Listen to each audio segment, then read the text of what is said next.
আজকের আমার নিবেদন, শিক্ষক তুমি মহান, কবি তুমি আর আমি।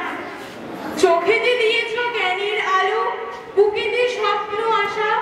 তুমি শিক্ষক, তুমি গুরুদেব, আলোর পথের